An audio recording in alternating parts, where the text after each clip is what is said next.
In today's video, I'm going to teach you how to add a site search bar on the front end using Dreamweaver. Let's dive right in and get started with this simple yet powerful feature. First, open Dreamweaver.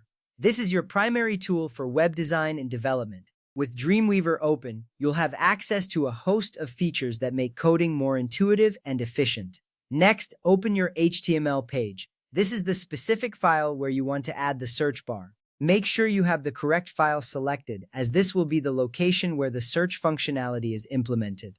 Once you have your HTML page open, click on Split View. This allows you to see both the HTML code and the design layout simultaneously. It's a great feature because it helps you understand how changes in the code affect the visual structure of your web page. Now, let's add the HTML code for the search bar. Inside the body section of your HTML, insert this code. Form, input, and button elements form the backbone of our search bar. The input type is text, and it has a placeholder that says search. This placeholder gives users a hint about what to do. The button is set to type submit, which will send the input data when clicked. After adding the HTML, it's time to style the search bar with some CSS.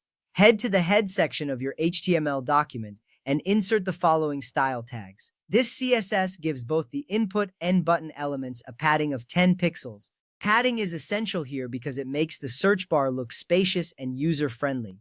It enhances the user experience by making the elements easier to interact with. With the HTML and CSS in place, remember to save the file. Hit save to ensure all your changes are recorded.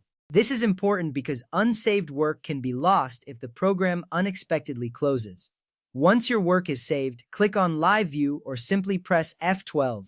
This action allows you to see your web page in action, displaying the search bar as it would appear to users. Live View is an invaluable tool because it provides a real-time preview of your site, ensuring everything is functioning correctly. At this point, your search bar should be fully visible and operational on the page. Try out the search feature to make sure it's working as expected. This hands-on verification reassures you that the implementation is successful. By following these steps, you've added a functional search bar to your site using Dreamweaver. This small addition can significantly improve user navigation and enhance the overall user experience on your site. Feel free to explore further customization options such as styling or adding JavaScript for advanced search functionalities. The possibilities are endless, and Dreamweaver provides a versatile platform to bring your creative ideas to life. That's it for today's tutorial. You've successfully learned how to integrate a search bar into your web page using Dreamweaver. Keep experimenting and refining your skills, and you'll continue to create more engaging web applications. Thank you for joining me today, and happy coding!